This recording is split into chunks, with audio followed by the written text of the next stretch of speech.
always a pleasure at 11 o'clock when we can turn to Freda and Hawk and say, what's up next, guys? How are you? We're Nice to good. see you, How are you, Jen? Jen? Glad to have you back. Thank you. It's a pleasure to be here. And with that said, I'm going to sit back and enjoy this amazing interview.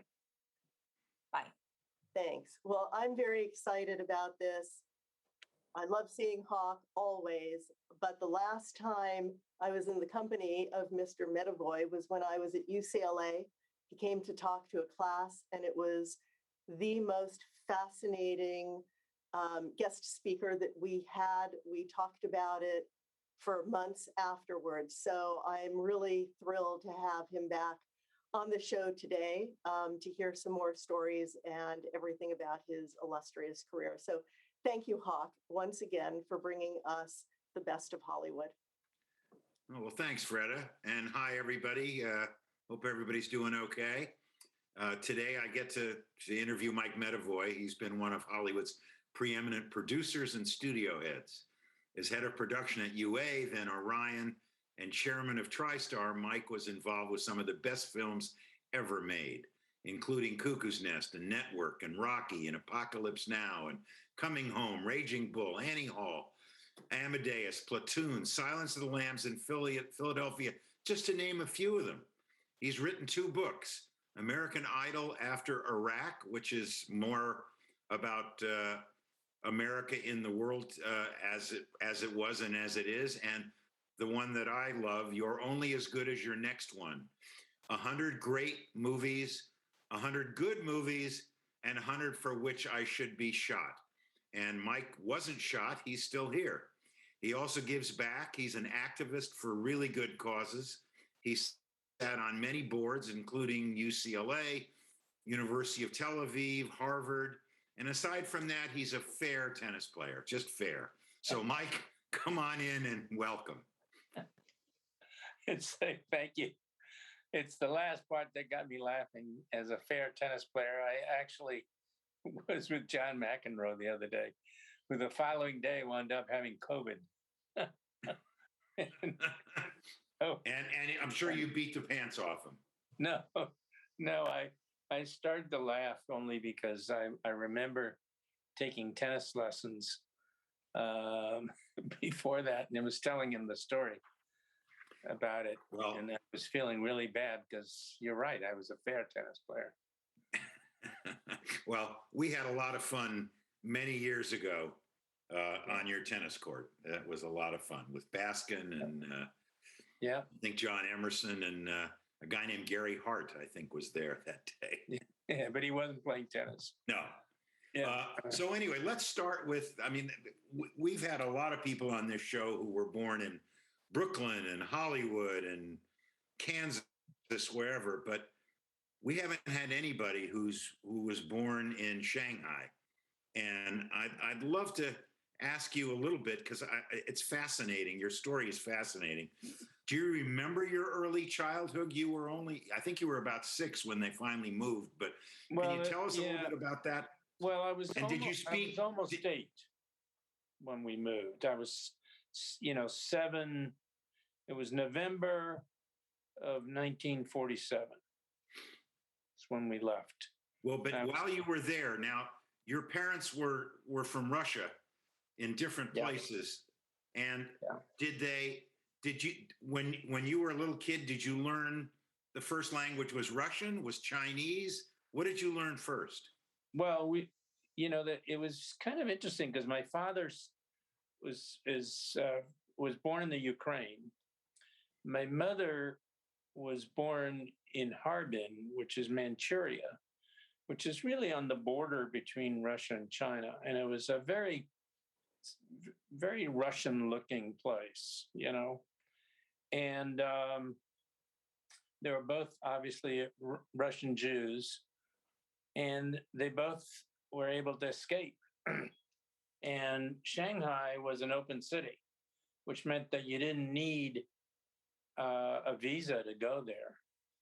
And at the end of the war, there were about 30,000 Jews who lived there.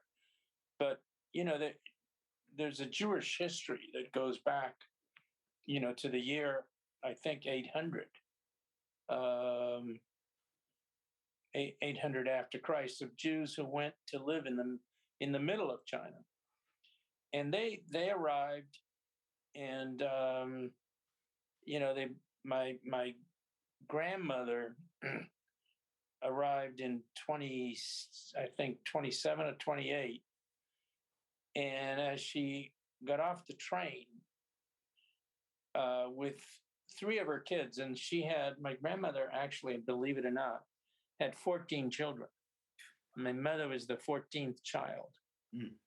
And they arrived in Shanghai, and they got off the train, and this man who was a cab driver said, "Hey, where to?" And she looked at him and started to cry. And she said, I don't know, because we have no money. My children are hungry, and we have no place to stay. And the cab driver said, "Well, come with me. I have an extra room, and you can stay there," which they did for about 3 weeks. And that's how she, got started in Shanghai. So she spoke Chinese to the cab driver. She spoke Chinese because she learned it when she was living in Harbin. But obviously she spoke Russian. So at the house, they spoke Chinese, they spoke Russian, and both my parents learned English. And so that they would also speak English. So, we were trilingual at that time. Wow. So you tell a story in one of your books that I thought was fascinating, and I wondered if you still use this as your mantra. Tell us the story of what your grandfather said to your mother just before he passed. My grandfather said to my mother. To your, I think so. About remembering this correctly, because I'm my I never met that grandfather, the one on my mother's side. Right. He died in Harbin.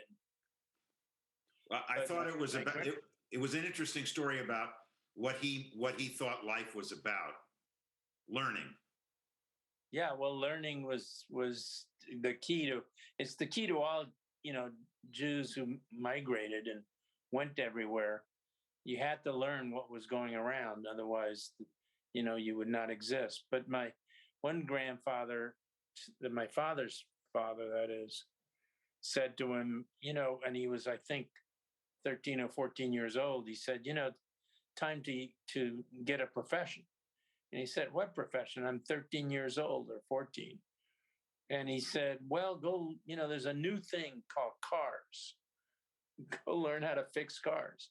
And that's what he did. He became a garage mechanic, which would, support him for the rest of his life, because he was always great at fixing cars, although he went from being a garage mechanic to being the head of the telephone company in Shanghai, which was IT&T when the Americans came in.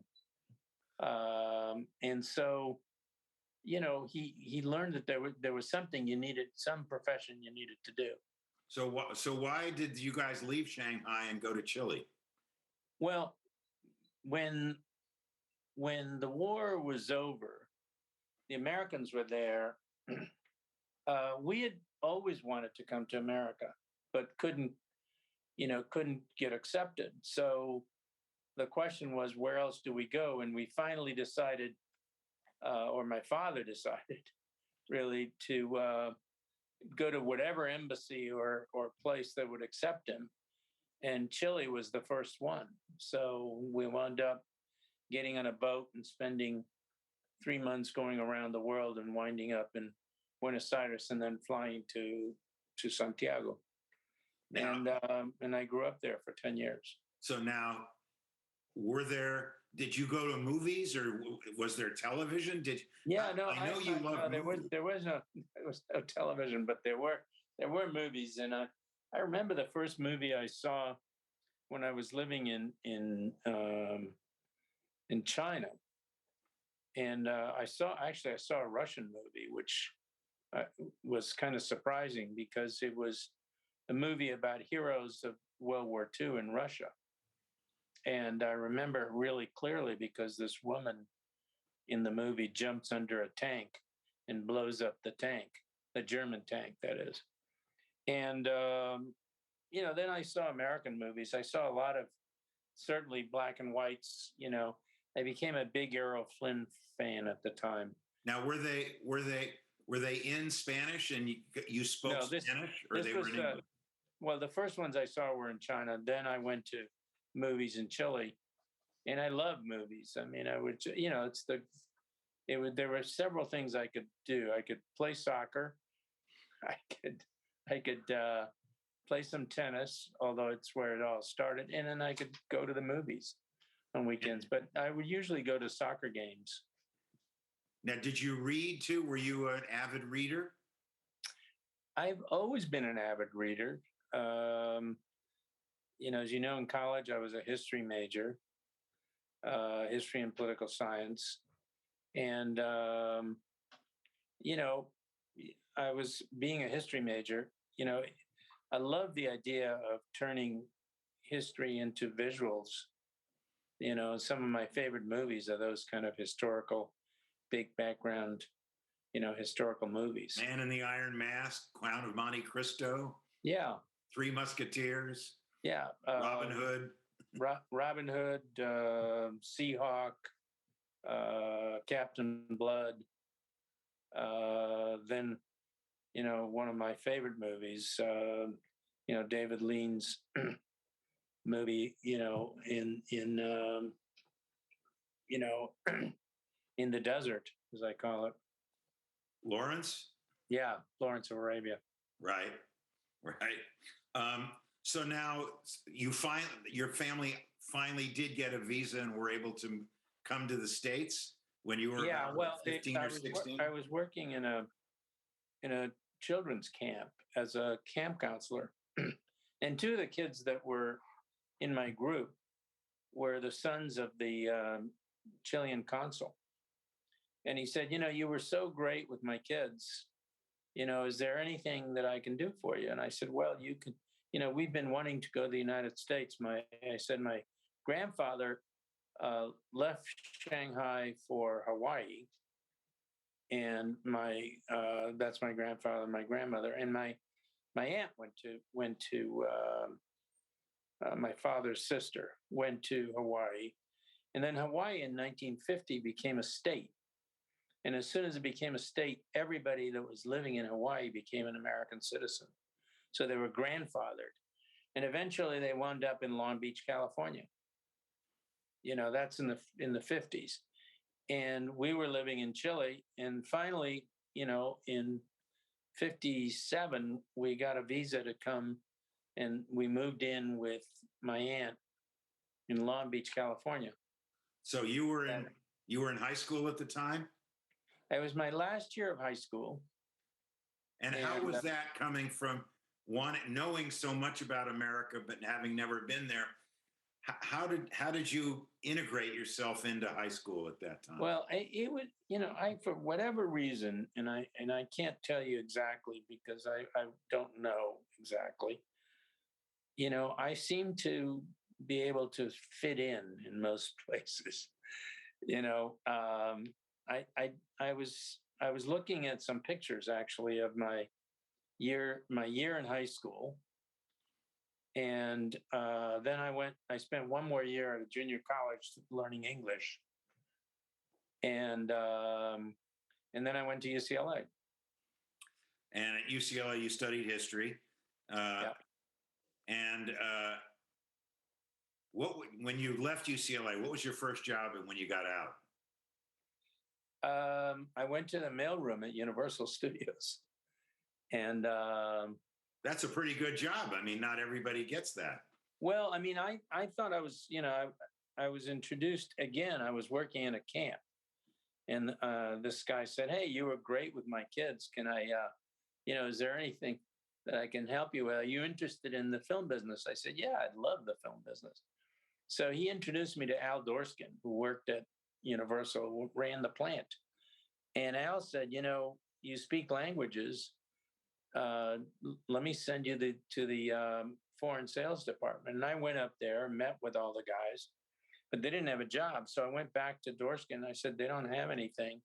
Is there anything else you've got?" So, well, the only job I've got is in the mailroom. You probably wouldn't be interested in that. I said, no, I'll take it. When can I start? He said, Monday. I said, great. It was, I think, Friday.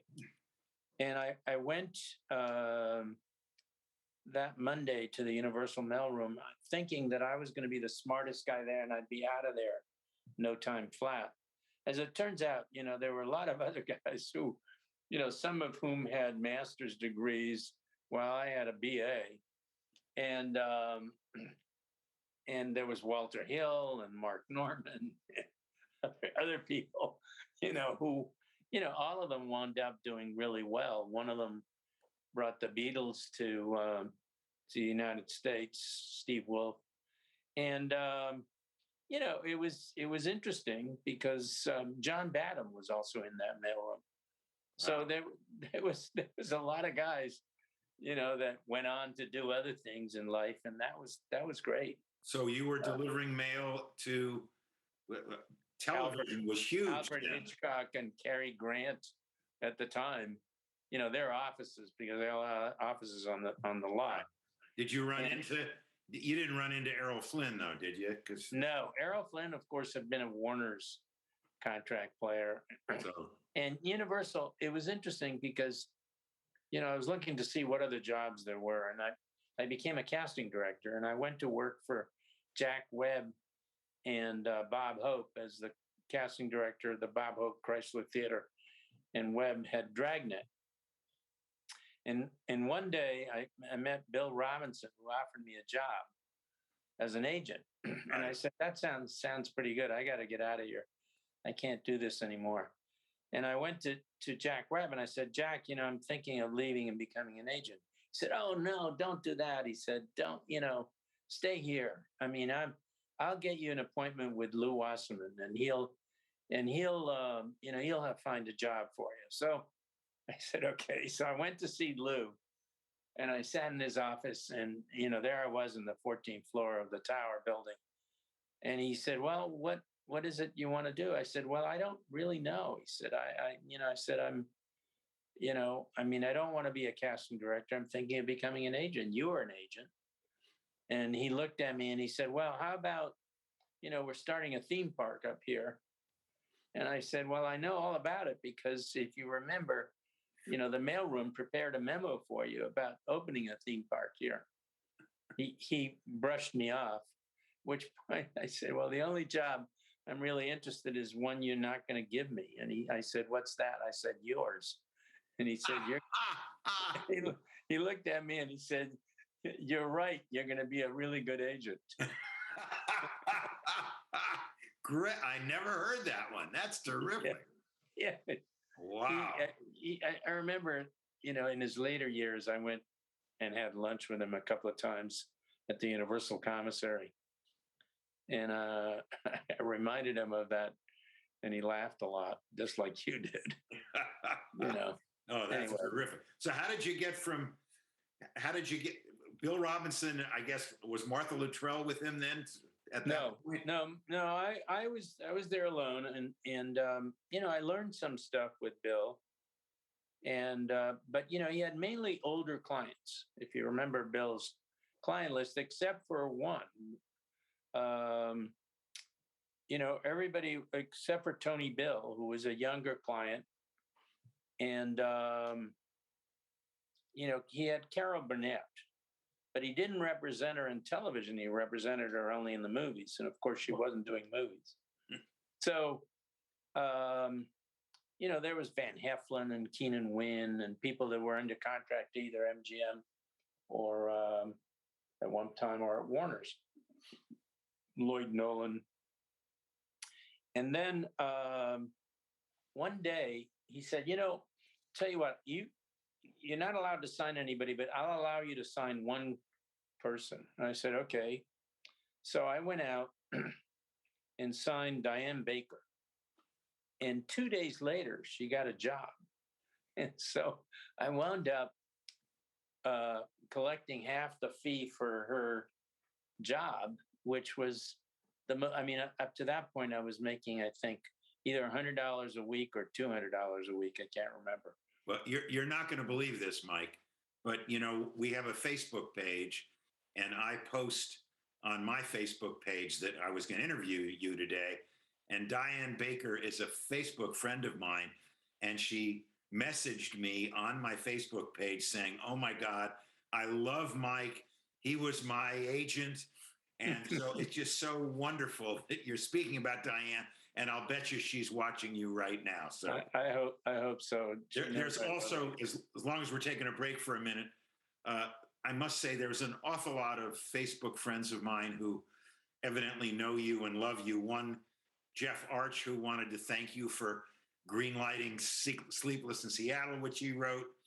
Howard Fabric, who worked with you and worked with me, big time business affairs guy. Stan Melander, who I think was a ICM in the mailroom. Yeah. And Ann Dubonnet, who has a question when we get to Phoenix about Arnie Messer. Well, he's not. I don't think he's watching. She can ask whatever she wants. So, at any rate, so you left Robinson and moved to a different agency, or what happened? Yeah, I went to GAC, and I was there with Marty Baum, and for whatever reason, Marty liked me. You had red hair like Marty. Yeah, I was going to say that next. Actually, yeah, it's because probably because I had red hair, and it was amazing what happened, because then in a conversation with Tony Bill, he said, "You ought to represent writers and directors. Stop representing actors."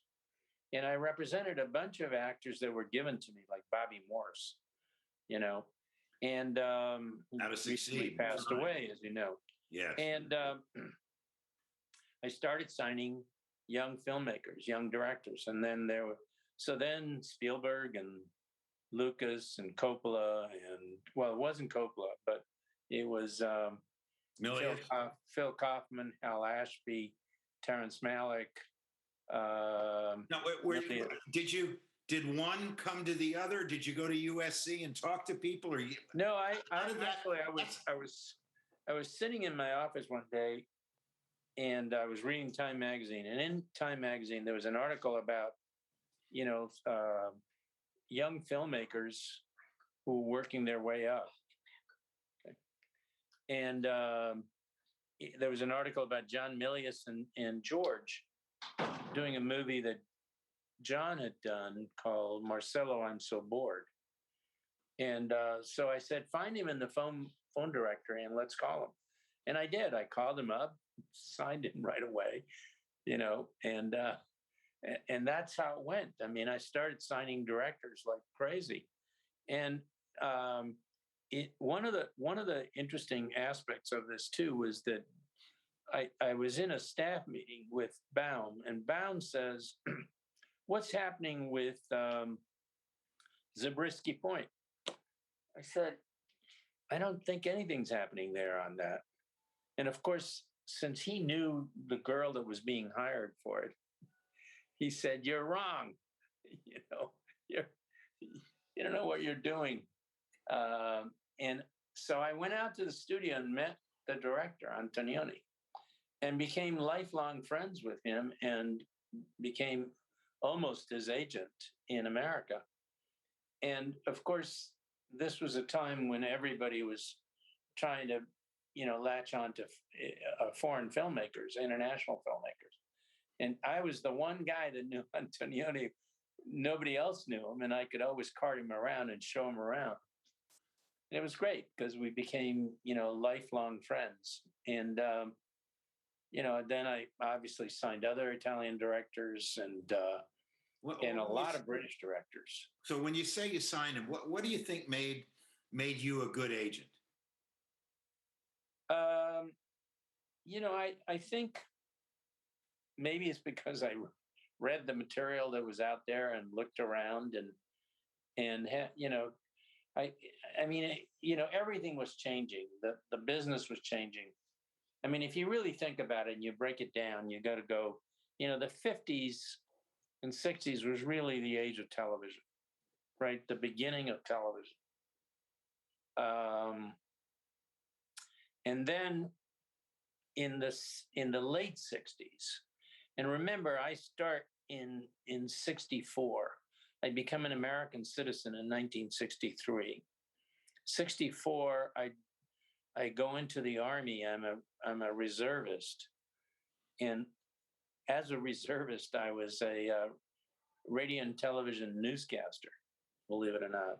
Wound up spending, 2 weeks in Korea and 2 weeks in Panama, and then, each year a different place. But it was. I mean, I've lived a very kind of, I wouldn't use the word eclectic, but I would say international life. Especially because my parents, were from another country, and they were, you know, they themselves lived interesting lives. That they my dad, was in the automotive business, worked for a British company in Chile. Then and my mother worked with Dior in Chile. So and would travel. So it was a broader life than most people lived. So you've probably had more to talk about with these young creators who Yeah. saw what they wanted to do in their lives. And also mixing them was always interesting to me. It was like I'd introduced everybody to everybody else. Terrence Malick worked on, other movies, worked on, movies that you wouldn't expect him to work on. Milius worked on them, and they became friends. And then, of course, that whole group got together. Julia Phillips was largely responsible going down to the beach and introducing all these guys. And there was, George and Lucas. There was Francis, although Francis spent less time there. Francis was interesting in building up Zoetrope, and he had an interesting plan on how to do that. Right. Now, did you represent Brando at this time? No, I didn't. I actually never represented Brando. I did a couple of movies with Brando, and I could never understand, quite frankly, why he decided to make me his, his protector after he left. Well, it's funny because I have a question much later in the program, but why did he pick you as executor, and are you happy about it? Well, the fact is that when he asked me to do it, which was in a conversation I had with him, I would say a year or two before we even, he wound up passing away. I said, Marlon, we were having a discussion about something completely different, and you're asking me this question. I said, of course I would, do anything for you. And he said, okay. And then when they read the will, there I was. So I wasn't sure exactly, why it turned out. I think in a way, he felt he could trust me, that I would do the right thing and would never, would take care of the kids who were there, and it wasn't easy because there was an issue of the Christian Brando period. Right. And, and it's never easy. Are you still involved with all that stuff? Yeah, I am, because among other things, we built a great hotel, which is where he had this island. Yeah. And it's become, world out known. Matter of fact, the UN is having a big convocation May 17th there for a week, and on climate and ocean, the effect of oceans on climate. Right. Yeah, no, I'm still involved, and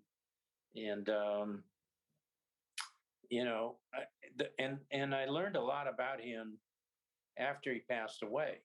Although I knew some of it, I knew his dedication to the American Indians. I knew his dedication to blacks. To what he had done. Had you done? Was Wounded Knee one of your movies? No, it wasn't. I did one movie with him and Jack Nicholson, Missouri Breaks. Oh, that's right. Not exactly one of the great movies. Right. It could probably fall into that third category, although. Right. Right. Well, now you mentioned that you read a lot of stuff. Did you read everything, or did you read coverage? And if there was something that the coverage came back pretty good, you'd read the script. Well, you can't read everything, right? Nor can you do everything, right? It's impossible. Did you suggest to clients, hey, I just read something and I think this ought to be something you should do? In some instances, I can't say that it's all instances. There were things. Did you discourage? Did you discourage when one of your director clients or writer clients was going to do something? Were you? Well, arrogant is the wrong word. I would naturally want to ask him why. Right. Right. And where do I think it fits in what he's doing at the present moment?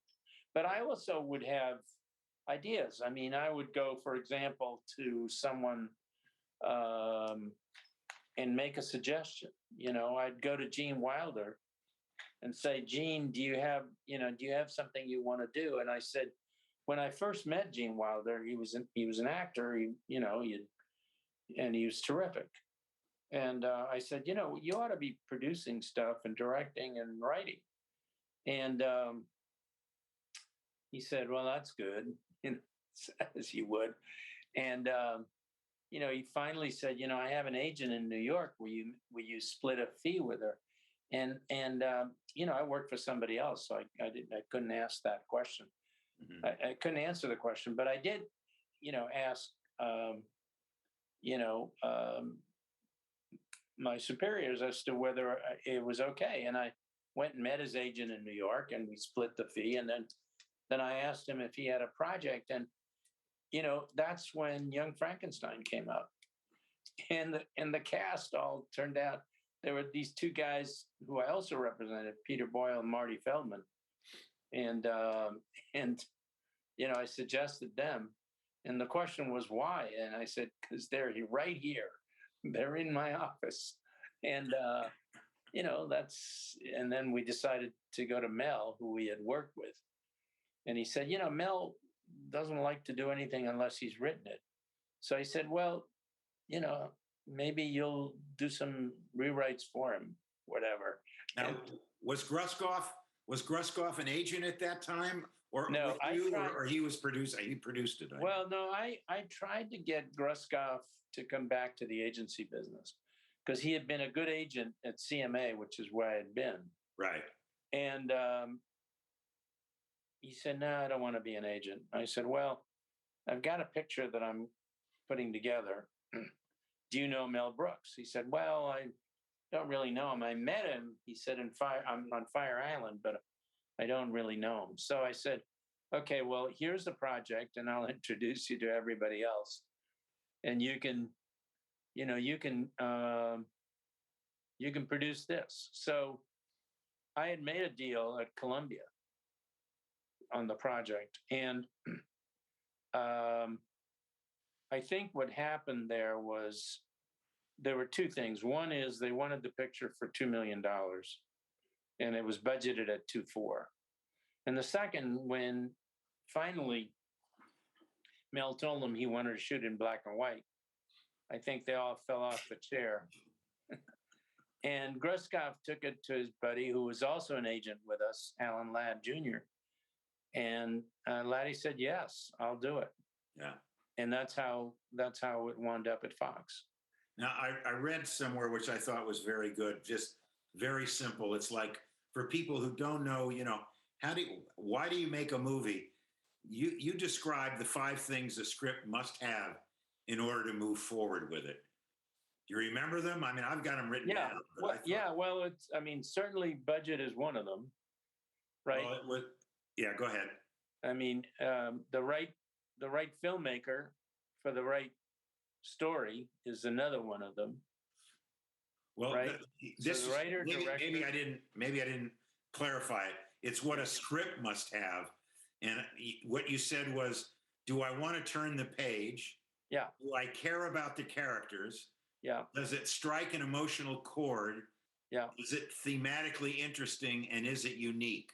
And I thought for whatever young people are out there or people dealing with studios today that are watching this, right. I just thought that, boy, that simplifies really. I mean, I can't tell you, you and I both, I mean, 10 pages, boom, gone. Yeah. Absolutely. And I think that was really brought it into the most simple terms. Right. If it doesn't have all of those things, why are we even thinking about it? Yeah, what you can tell the difference between a really good script and one that's, not really very good. If you're reading it and you're really interested in the characters and you're interested in the story, it's certainly one of the issues that you're going to have to deal with. If you go, oh God, I can't. And when I talk to writers, I always say, pretend that you are writing it with a camera in mind. Where is the camera as you're telling the story? You got, you're going to use a camera sooner or later. Otherwise, it's not anything. Where did you learn about development? Did somebody teach you this? Well, I must say that working with the guys at UA and reading a lot of scripts before that. Remember, I was an agent, Right. for 10 years. Right. So there were a lot of scripts. And, there's always somebody who said, well, he didn't do that. And he didn't read everything. And the answer is you're right. I didn't read everything. I mean, I don't know anybody who's read everything, because if you meet that person, then introduce them to me, because what I do like is when you read a piece of coverage and you go, wow, that is unique. Yeah. I want to go look into that more. Yeah. And I think that's true. And I remember somebody not long ago, we're just talking, because I just did memorial for Marcia Nassiter, who, by the way, was at the home. Yeah. At the home. Yes. And they said, well, they were using, my coverage to, respond to somebody. Well, if you wrote good coverage, the answer is we might have used it. So what? You were right. You were good at what you were doing, right, and good at what you were being paid to do. So there you are. So how did you were a top agent? Everybody knew you. What happened? Why did you decide to move from being an agent to be? The UA guys came to you. Well, the story is kind of an interesting story. If you don't mind taking the time. So I was the head of the film department, or the movie division at IFA, and I represented a lot of really good clients, and I had just put 3 pictures together. And it was Jaws, because we represented the book. It was The Sting, because I represented the group, and Young Frankenstein. And I started to feel as though, I could do this. I could put these movies together, and and basically, we were earning 10%, and I thought, I'm being treated as though I only earned 10% of this, and in truth, actually, I'm doing more than that. And I'm starting to feel as though, my worth is 10%, and that's not really the case. Then I got a call from Marvin Josephson, who ran the agency, and he said, hey, Kirk Douglas is looking for an agent. And I said, I don't want to represent Kirk Douglas. I said, why? He said, because I know, having seen him represented by Freddie Fields, that he can actually kill you in the process and take all your time and your energy. He said, oh, come on, at least go meet him. you may not sign it. I said, okay. So I went over to meet Kirk Douglas and had a great meeting with him. And at the end of it, I said, you should stop doing that. You should stop prejudging people that you don't know. Right. And at the end of it, I said, you know what?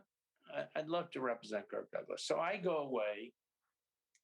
2 weeks later, I got a call from Kirk. He said, I've decided to go to Stan Kamen at the William Morris office. But I have to tell you, there's no question in my mind, you're going to be running a studio. You're not going to be there very, very long. I have a project, he said, that I'm going to talk to you about that I did off Broadway called One Flew Over the Cuckoo's Nest. And I want to be in it, but you can represent it. And I said, thanks a lot. And I thought, there's never a time when I'm going to get that movie made. And then, we parted ways, and Michael wound up putting the picture together with Saul Zantz, who had found a way to get money out of some island, tax money. And I had been a United Artists for about 6 months and hadn't started a movie. But wait a minute, how did you get to United Artists? Well, I went to a meeting with Eric Pleskow at the Beverly Hills Hotel, and he said, you have a bunch of clients that I'd like to make deals with. I said, like who? He said, well, there is Michael Crichton, and then there's Raquel Welch. And I said, I looked at him. That's two opposites. I know. I looked at him and I said, you look like a really smart and nice person. I get the Michael Crichton thing, and you ought to do that. I think the Raquel Welch thing is probably the wrong idea. I said, that's not going to get you anywhere. And I left. And so he called me up like 2 weeks later, and he said, how'd you like to work as the head of production at United Artists? I said, I'd love it. And the next thing I know, I got the job offered and left Marvin Josephs. And I called Marvin and I said, look, I'm going to go to UA. He said, well, don't do that. I'm gonna build this company up, and it's gonna be better. In truth, actually, he did, sell IFA and then got IFA and CMA together. And I'd been in one of those mergers. I'd been in the CMA GAC merger where GAC, while GAC was the money, it was called CMA. So I'd been in the merger. But it wasn't about the money. It suddenly became about, hey, what is it you want to do with your life? And how do you want to be treated? And, what did I learn? I mean, I learned a lot. And I learned a lot at UA, obviously. And those people, there were gentlemen, filmmakers. They cared about filmmaking as opposed to, it was just another job. So can you explain, I'm sure a lot of the audience may know this, but the different philosophy that UA and Orion had as opposed to the other majors as far as financing and working with talent? Well, if you think about UA, you'd have to think about UA in its inception with Chaplin and, that group of people who basically were a distribution company. They weren't really producers. I mean, even though D.W. Griffith was a producer, they weren't producing movies. They were a distribution company. Well, largely UA was a distribution company.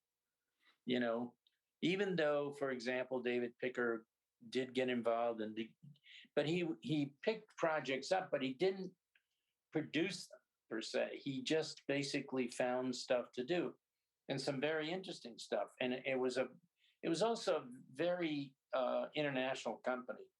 Matter of fact, the best thing that UA had going for it was its international capabilities. They had Bond, and they had. I remember Tom Jones. I think won the. Well, not only that, but the Beatles pictures. Right, the Beatles. You know, you think about those, and a lot of the foreign films. Jack Clayton films, right? And they had their own, like the classics departments. Both UA had a classic department, Orion had a classic department, and those people are the people that I brought to Sony. So, that followed the same trajectory. Right. I just like to mention a few movies that Mike was involved with at UA. I don't know that we'll have time to talk about any of them, but there might be a story somewhere. But Annie Hall, some of these are my favorites. Carrie, again, Network, Rocky, Apocalypse, Coming Home, one of the greats. The Last Waltz, different category. Black Stallion, Manhattan, Raging Bull. I mean, hello. I'm not speaking about other ones like the Pink Panthers or Bound for Glory. I mean, maybe it's because I love movies as much as you do and I see them all, but I don't think there was a studio or anybody in those years who had better movies over the breadth of them than UA and you and Krim and Benjamin and Pleskow and good old Bill Bernstein, who always told me no. Well, it was always good to twist his arm. I enjoyed doing that. Can you tell me, are there movies that, because you talk about the ones you loved, mm-hmm. Are there movies that you guys turned down? Can you remember that you went, okay, we made a lot of great movies, but I can't believe we turned down? Well, there. I'm always thinking of those. I'm always thinking, hey, why did you turn that down? This thing I did for Marsha the other day, there was a film that I turned down. There's always films that you turn down, and yet then there's the films that you do that nobody else wants to do. And that was true about, a lot of hits. I mean, if you think about it, Jaws, everybody turned me down except for Dick Zanuck, who pulled it together. And that's a story in itself, going for me to go to Zanuck and say, I'll sell you this book, but you got to put one of my directors on it. And I gave him my list and he picked Dick Richards, and then he went to New York to meet with the writer, and Dick Richards kept referring to the Yeah, can you make me the Scala salad? Can you make me that La Scala salad and add a little bit of turkey? No, ordinarily I would have turned that down, but no, he so he goes to New York, meets with the author, and keeps referring to the shark as a whale, and spent the whole lunch at the 21 Club calling the whale. And so I got a call from Dick. I was in London, and he said, "Hey, I can't sell this guy. He thinks he's making a movie about a whale." And so I said, "Okay, go ahead and just put whatever you want." And then he had done a movie with Spielberg, which wasn't a big hit. Was Sugarland Express? Yeah. Yeah. And he decided to go with Spielberg, and that was that. And there was a couple of writers that I had, I think, that helped work on it. Right. At any rate, how do you know? You don't. It's like Bill Goldman says, nobody knows nothing. Well, it's how many of those movies? How many of those movies that you made in those years do you think could get made today? Well, we already know about any Woody Allen movie, right? Which is really a sad story to me. Right. I mean, he's a very talented person, and the court said that he didn't do it. So I don't know, who else? But Do you think Network could get made today? Well, Network had a hard time at the time. If you remember, that Network's half financed by UA and half financed by MGM. Yeah. And the story is it's a fascinating story, because I remember being in the commissary with Patty Chayefsky. And Patty Chayefsky, and then we had a list of directors we were talking about, and he said, "Well, how about Sidney Lumet?" I said, "Sidney Lumet, when was the last funny movie you think Sidney did? Tell me about it." I said, "My image of Sidney Lumet is, was the shot from The Pawnbroker where he puts the nail through it." Oh, right. Yes, right. Of course. I said, "That's not funny." And he looked at me and he turned the plate of soup, over. And he said, "Well, is that funny?" And I said, "Yeah, it is. Go ahead, go with Sidney Lumet." So, that was, it's one of those. But I mean, do you think someone would make Apocalypse or Coming Home today? Well, Apocalypse, remember, it's Francis coming off of Godfather, right? Coming Home has another story. I mean, I was Jane Fonda's agent, and I was Haskell Wexler's agent, and I was Hal Ashby's agent. Now, there was another problem on Coming Home that, it was difficult to talk about at the time, because Jane and another writer had worked on the project together, and the writer had been shunned aside. And I thought it was going to get into a lawsuit, but thank God it didn't. So I was very slow on the pickup on this one. And Jerry Hellman, who was the producer, went to New York and talked to Arthur and Eric, and they decided to do it. Now, the thing is that's interesting is that after we made the movie, I showed the movie to the marketing team, and they walked into me and accused me of being an anti-American. And I was really despondent, and I called Eric up and I said, "Hey, they hate the movie." He said, tell them their job is to release to market the movie, not to, judge it. Just come home. So I said, it's time for you guys to go home. So do you think the star system is still the same as it was? Because there's a great story you tell about Billy Wilder talking about Marilyn Monroe and his Aunt Millie. Yeah. Well, I think the star system was probably, I think the big nail in the coffin, if you will, was the 1948, lawsuit of Olivia de Havilland against the studios on the 7-year system. Right. And I think that probably put a nail in the coffin. And it was, it was interesting because when I was at Universal, Monique James was there, and she was trying to put people under contract. And Francis tried it, when he had the studio for a minute. Zoetrope, yeah. Zoetrope, and he had the studio down by near where now I guess Warner owns the lot. It was Goldwyn at the time. And he tried to put this together. I don't think, it's hard for me to tell because I'm probably, not wired into the younger crowd as I was to the young crowd that I was in at the time. And by the way, the other thing I think is important to say is that, no movie, I don't care what it is made by one person, or that one person does it all, because it's just not the case.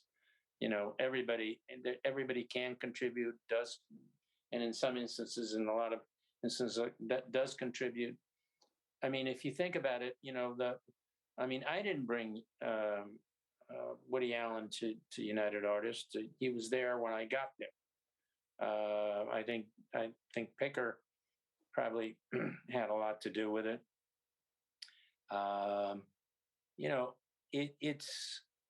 It's everywhere. The Pink Panthers had been there before I got there. Eric restarted it in effect. I mean, I had some funny times with Peter Sellers because I thought he was crazy. And you were not the only one. Yes, I'm sure. Well, tell me what happened. You guys were doing great at UA. What happened, and you know what? Why did you form Orion? There is something about ageism.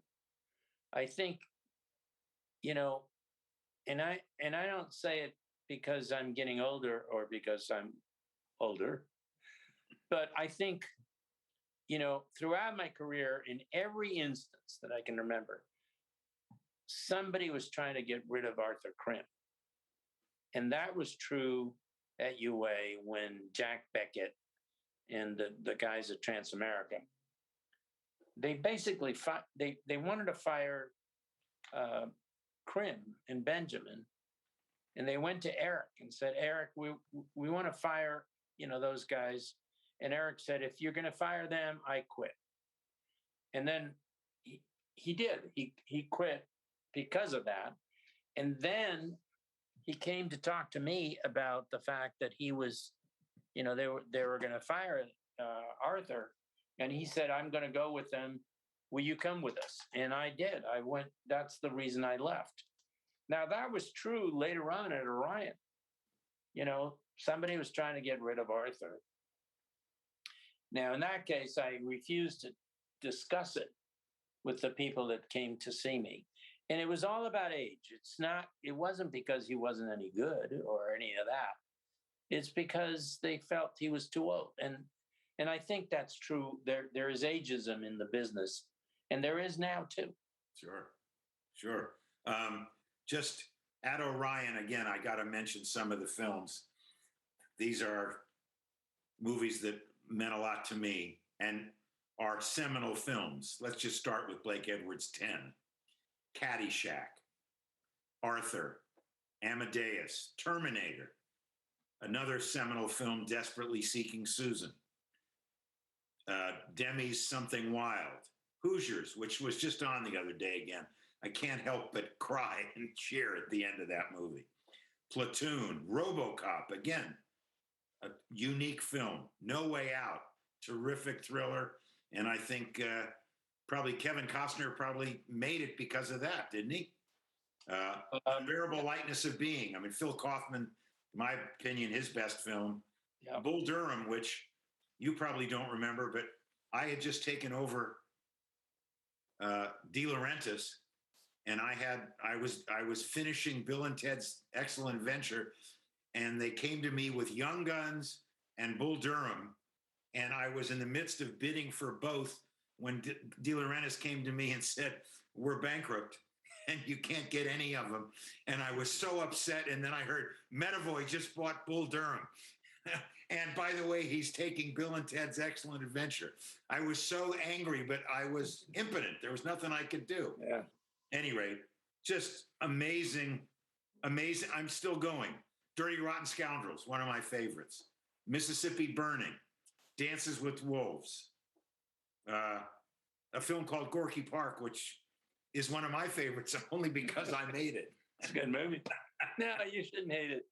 Going back, actually, it was lovely to be in Finland. It was. That's another story. Yeah.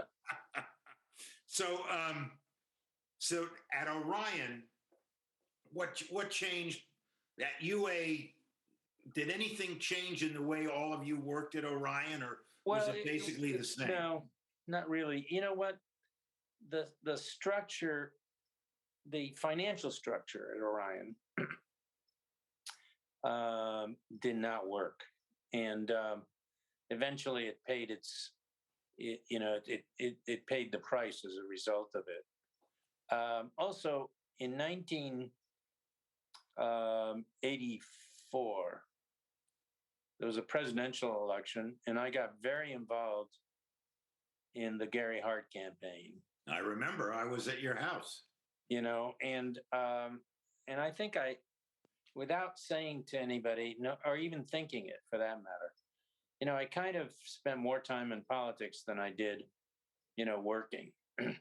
And there were 2 years that I think the company had some bad years, and when I think back at it, I think I have to bear responsibility for it, and I should never have done it to the people that I work with. Um, and I looked at it a little differently, of course, because Arthur Krim was very politically minded and lived in the White House with Lyndon Johnson when Lyndon Johnson was president, um, and was obviously active in politics. He introduced John Kennedy to Marilyn Monroe at his house. As a matter of fact, there's all those pictures at his place. Right. I mean, it's look, you live and learn, you make mistakes, and I've certainly made a lot of them. And I mean, I can now put it all together in perspective and say, okay, I did again, just as many good things as I did, lousy things. Worked with some interesting people over my career. I'm still at it. I just finished a movie, so it's, I'm not going to give up. I mean, I understand it. Good for you. We've all had our ups and downs, and good for you for. So when Orion kind of went away, how did the TriStar thing happen?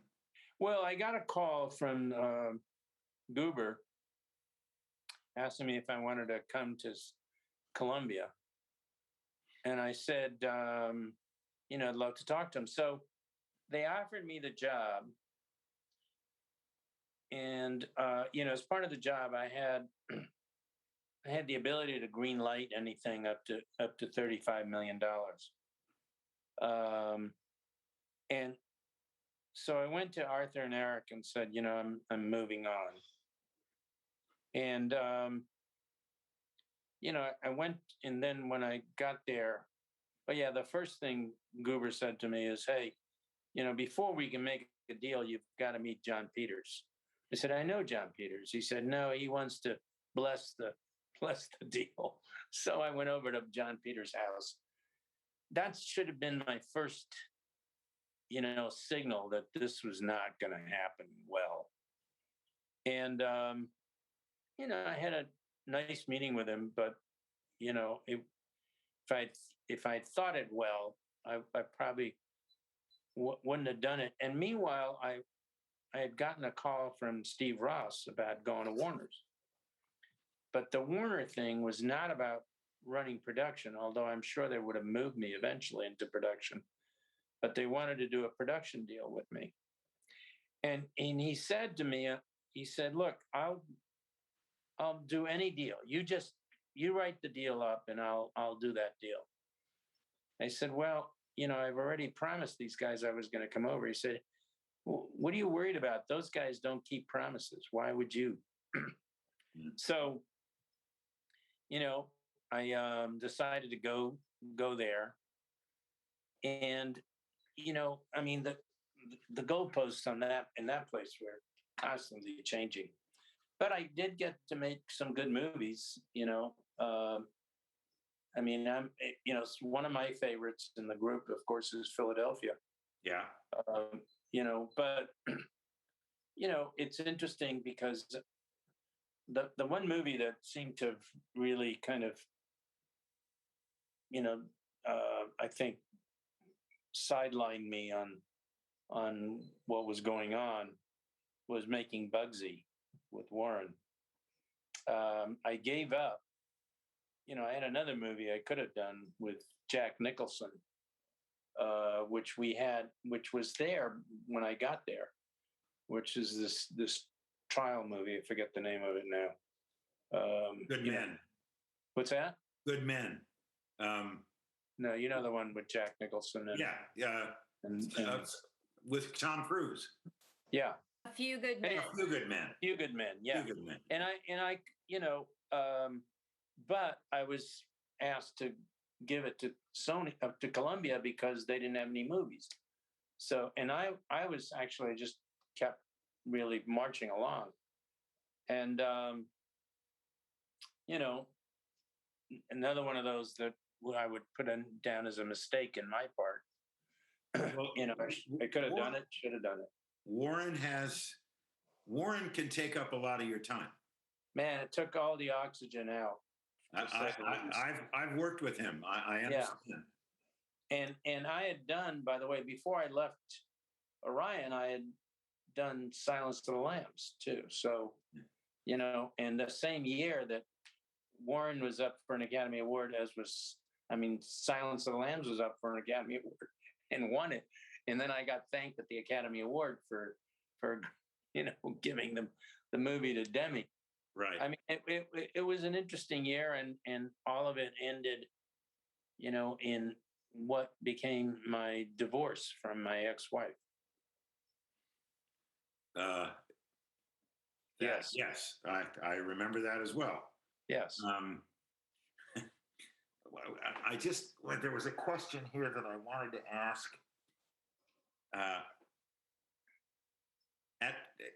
Tell me, I want to go back for a minute. What made the team, the UA Orion team, studio heads come and go. You guys stayed together for a long, long time. And then how did Arthur and Eric feel when you said you were going to leave? Well, Eric, I think, was kind of surprised. Arthur said he would come out. Actually, Eric said to me, Arthur would come out and talk to me about it. By then, I'd already made up my mind that I was going. I was looking for, there was not a lot of financial freedom when I was at Orion. And I needed to get that. The divorce, of course, took a lot out of it. That was with Patricia. Yeah. Yeah. And, it was unfortunate. It's like lessons you learn. I mean, as you get older, you start to realize that, everything, starts to, move in different directions. Your body starts to break down. I don't know that,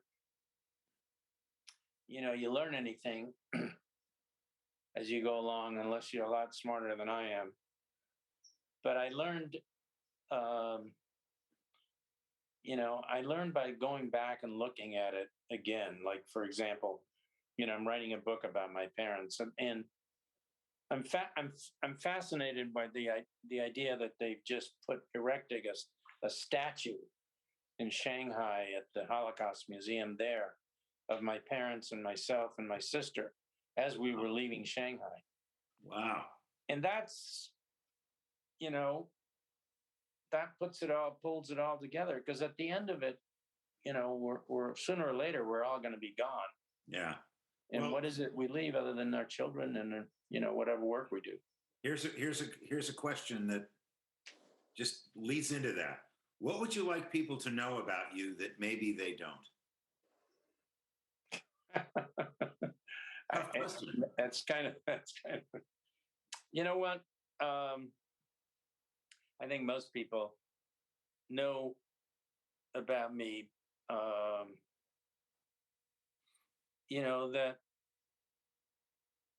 that I've been right and wrong. I've said that. And, for those that I heard, or for those who heard me, I'm sorry for all of it. My side of it and yours, frankly. I think generally, I've given a lot of myself to the work I've done. And I'm still learning. Great. If you were running a studio, if today, not just Phoenix, mm-hmm. but if you were running a studio today, how would you decide which projects to green light? Well, in truth, actually, what works now may not have worked then. And it's all it's all changed. It's the business has changed. The business models have changed. I know that's why. I mean, I'm watching the reconstruction of all these various companies today, the streaming. Just because I like something doesn't mean that everybody else has to like it. And I don't usually make things for myself. I don't go, well, wow, I'm the guy that's going to like it. Well, you need to make it, for everybody else. What I find is actually that a lot of the stuff that's being made is not very good. And that's a pity. I mean, I feel badly for that because I don't think, for a while, I think people were just doing as many things as they could do, but not really being, very selective in getting, people that are aiming at trying to do something great. That's not to say that, most people don't go into it and saying, I want to do something great. I think most people go into things and say, I'm going to be really good. The question is, I'm going to do something really good. The question is, are you talented? And are you, I think all of us, yourself, we've got a history of the business and we know what films have been done. And, we can quote pictures and we remember pictures. We remember films that we've been involved in. And that, I think, is certainly something you learn and you should learn. And I was looking, actually, I put a couple of books down here of, works of people that I really, like and who have worked in the film business. And, the love of film was a part of it. I agree. As you have, I've spoken at universities, and I'll mention a movie that just you and I know, and probably you and I know every piece of dialogue on it, and the audience will look absolutely dumbfounded, like they've never heard of this film. And I'm not talking about from the 40s. I'm talking about from the 70s or the 80s. Yeah. And it just, everybody's looking forward, not understand. That's why. I mean, it's amazing. It's like talking about Marlon Brando. We were talking as though, he's probably maybe one of the top actors in film history. And I was at a school speaking not long ago, and I said to one of the students who was in a film class, I said, do you know Marlon Brando? And he said, no, I don't think so. To which I said, okay, well, do you remember The Godfather? He says, oh, yeah, now I know who he is. I mean, that, tells you a lot. It tells you a lot about what, but, we're living in a more complicated world, and there's, I think the country's split up. The U.S. is split up. There's a problem with immigrants. That's ridiculous. Since all of us are immigrants, I don't, unless you're an American Indian, the chances are is that you're part of an immigration that came to this country. Yeah. And you go, what are they thinking? What's the point? I mean, you see this guy going out there and shooting people, because they happen to be black. I mean, give me a break. And they don't like blacks. They don't like Jews. This guy from China didn't like Taiwanese. I mean, we're living in a upside down world. So I think we're about, whether anybody wants to admit it or not, we're in a world war and we're in a civil war. Yeah. So we are. Let's go a couple more things about the industry.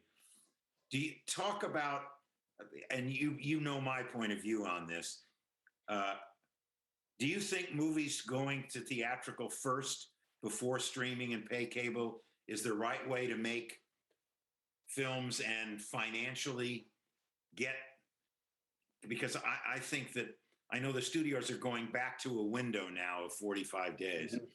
Yeah. Because they're realizing that the downstream only works if in case you've got a good movie. Well, my thought is that, I mean, obviously, I'd like to see everything go to theatrical, but that's not going to happen. There's some stuff that you can shoot as though it was a television series, and there's some stuff that you just say, hey, this is, got a possibility of a theatrical window. I'm kind of lost on the issue of the marvelization of movies, right? When I say, because that's become, a big thing. You know, I mean, sooner or later, people will get tired of it. There'll be something else. Well, I sure hope right? so. I sure hope so. I think that that'll be the case. Um, it's usually it's about making money. People care about making money. I think my other sense is that the theaters have to make an accommodation and have to actually redo their model too. And I've been sitting with some of the theater owners in some of these meetings, and I would say that to them too. I think going back to a wider screen, a bigger screen, a better experience going to the theaters, not go to, I mean, going to a theater which has 50 to 100 seats, is, I mean, you can watch it at home. Right. Forget, anything else. It's the quality of the film, the filmmaker, the film. I mean, all of those things need to be thought about before, launching on a new approach to it all. So you and I have been members of the Academy for a long, long time. And I know we're both disappointed in recent history. How do you think how does the Academy stay relevant? Well, it won't under its current leadership. I mean, I'm almost to the point really where I go, I'm not interested in, I mean, there is, there's an attempt to rewrite history, but that isn't the case because history is written as we speak every single day. Everything's changing. There's not one thing that doesn't change. And, I mean, we've both been to those meetings where, you can't say things that are, whether it's, whether it's color or gender or neutral gender, if you will, that is not going to bother people. I mean, you get that all the time. And, I'd rather not talk about it. I'd rather feel it. I'd rather feel that I'm upset that, that people are being disregarded. When I say people, I'm talking about all people. Unfortunately, that isn't life generally, but I think there needs to be change, and there need to be smart people doing it. People that have an experience and know it, so I think I've said enough, but you get where I'm coming from. Yeah. What's next on your agenda, Mike? What are you doing next? You probably got Well, 6 movies. I've just finished 2 films. I've got a whole bunch of other things that are on my docket. I think one of the things that's really kind of interesting is that, we're coming into an age of documentaries, and I kind of like that. That goes to my history lessons. But I just did an animated film I'm really excited about called Ozzy. about an orangutan in Borneo and his family. It's I'm doing it with Leo DiCaprio's company. It's kind of fun. Well, I'm bringing in an old friend of yours, a guy named Bobby Mirish, who's out at the home. I think I saw him. Hello. Yeah, he can tell you a lot about UA. Hey, Bob, Bobby. there you are, Bobby. Hi, Bob. Hi, Mike. Hiya. Hi, Howard. Howard, please. It's been 26 years. Hawk. I'm sorry. I'm sorry. Okay. It's the old roots. He forgives you. It's all right. Mike, I haven't seen you in a long time, and I want to wish you hello. Hello. How you doing? And I was making notes as you were talking. Mike knows that I have a long history with UA and with Orion. Yeah. I was with Orion 13 years, and I grew up with UA. And you were talking about Peter Sellers. Yes. I don't know if you ever knew of the story of, I think we were making The Party at the time. And The bottom 100. Peter called my father in the middle of the night to report that his socks were walking around the ceiling. And I don't know what my father had to say to him. My father was not one given to explosive kinds of conversations. But I think he was quite annoyed that he was being called at 2 or 3 in the morning. Yes. Great story, Bob. I wanted to ask you a question. You were talking about Gene Wilder, and you went to New York and talked to his agent. Yeah. Was that Robbie Lance? No. Oh, it wasn't. It was a woman, and she was, and her husband was an actor who did a lot of Germans. I forget her name. Wasn't Bodie Boatwright? No, it wasn't Bodie. Bodie, I think, is still alive. Yeah. No. God, he played Nazis all the time. I forget his name. Anyway, the answer is that as you get older, that's the other thing. You start to forget names. Yeah, tell me about it. I live here at MPTF. I didn't know that. Oh. Yeah, I've been here almost 7 years. Wow. And, when I first came here, this was something else you made mention of. You made mention of people not knowing motion picture history, basically. Yeah. And I came here and I'm sitting in the dining room when we were allowed to sit in the dining room, which hasn't been much lately. And I was sitting where I could see photographs of Liz Taylor and John Wayne. And I happened to mention to one of the servers, I said, whoa, wow, look at that. Pictures of these people. They didn't have a clue who any of them were. Yeah, I know. And I think people who are involved in any way in the industry ought to know more about the industry. But those people that you were talking to, were they, people that worked there as servers or? Yeah. Well, that's no, they're young. Yeah. That's the issue, right? I mean, there's no history of that.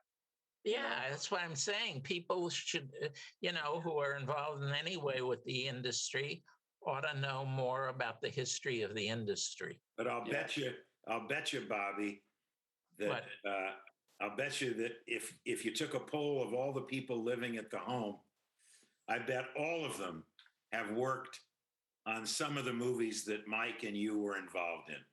Well, and yeah, I don't know how many, but quite a few. You were also talking about your show, both of you, with your disappointment of the Academy at this point.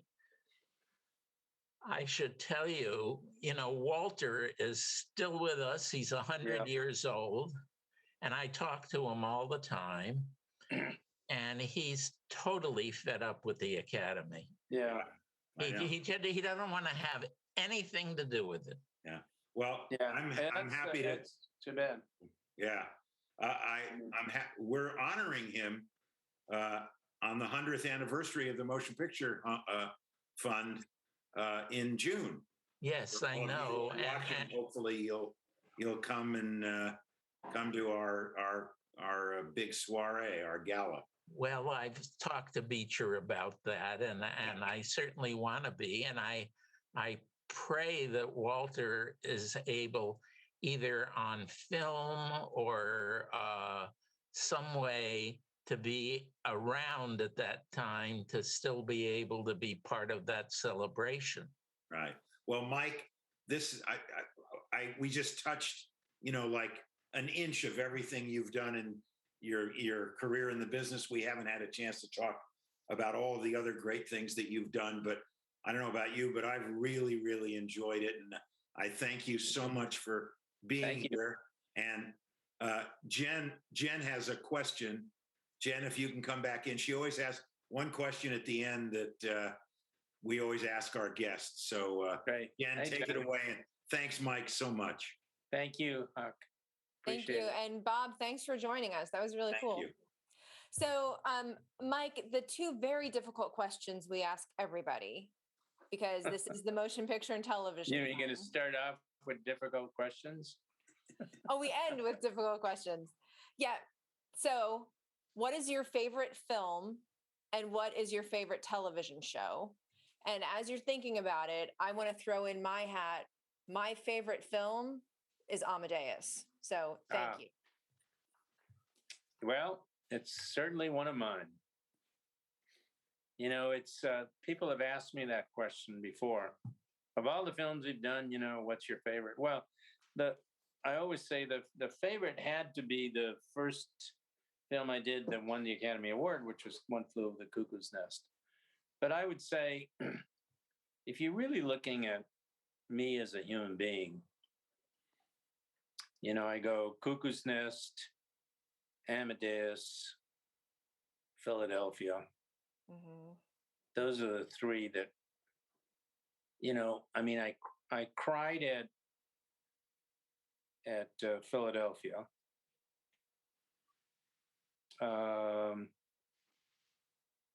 Partly because the music really hit me, that one. Cuckoo's Nest because it was the first Academy Award, and Amadeus because, I loved. I remember not thinking that casting was the right casting for for Wolfgang Amadeus Mozart, but I was wrong. Amazing. Yeah, I was wrong. Yeah. So, outside of your filmography, what is there a film that you'll turn on that just makes you laugh, or is your kind of favorite go-to that you involved with? You make me laugh. There are parts of films that are funny that I always think of the funny parts of them. The funny lines that you get, and I love those short clips that kind of remind you of a moment of laughing. But it's the Peter Sellers thing is always funny to me, because I remember Peter calling one of my colleagues and saying that his mother had told him not to show up at work the following day, and it was like 4 a.m. or something. And then he was kind of taken aback, and about 6 a.m. he got up and thought, did that call really take place? And so he decided to call Peter up, and he said, Peter, I just talked to your mother, who, by the way, had died about 4 years before. And he said, and she told me that if you didn't show up, I should get somebody to break your legs, and hung up on him. Now he did show up. It was a Pink Panther movie, but I mean, that's the great thing about this business is we meet some really interesting people along the way. That's Rodney. I did 3 movies with Rodney Dangerfield.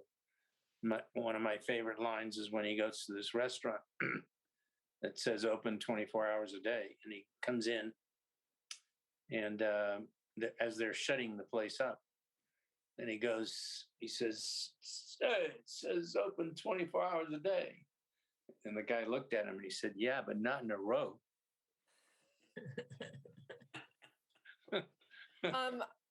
So we do have one outstanding question, which is, what's Yes. your favorite television series? Because again, we're MPTF, but I know that we're also running out of time. So if Okay. you have a favorite TV show, we'd love to hear it.